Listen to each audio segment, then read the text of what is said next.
Hi guys! For today's video ay tuturuan ko kayo kung paano pag-basic troubleshoot ng fog machine or pag-back to zero machine na ito. Ginagamit nga pala ito madalas sa pag-sanitize at pag-odor eliminates ng mga sasakyan. So, ang issue nga pala nito guys ay walang power. So, kahit na isaksak mo na yan sa outlet, ayan, katulad nito, nakadiretso tayo sa outlet. Kapag tinurn on natin to, dapat ay sisindi na yan, may ilaw, pero ito wala siya. So makikita natin dyan na walang power supply ang machine na ito.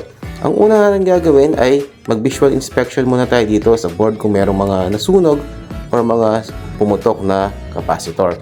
So kung makikita natin ngayon, wala pong kahit anong issue dito.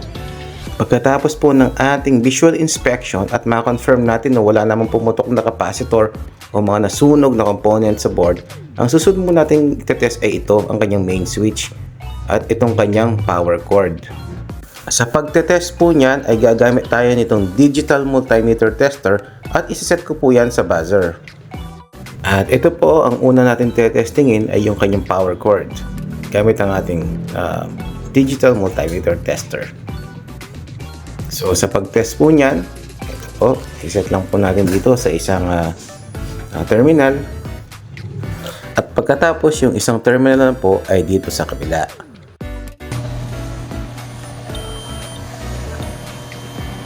Nag-buzz po siya, ibig sabihin okay yung ating power cord. Sunod natin te-testingin ay itong ating main switch.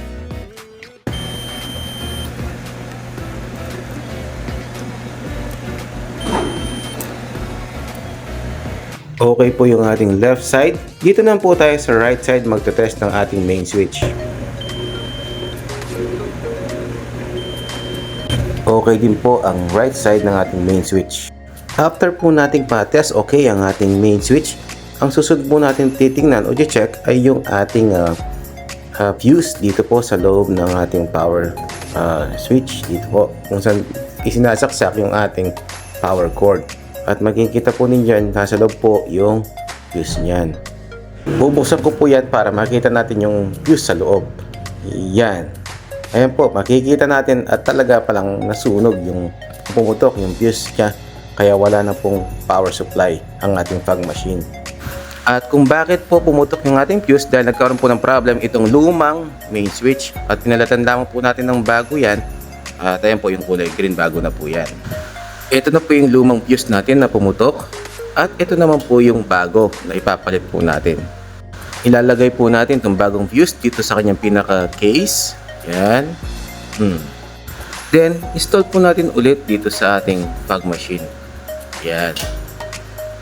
Ngayon i-test na po natin ulit kung gagana na siya.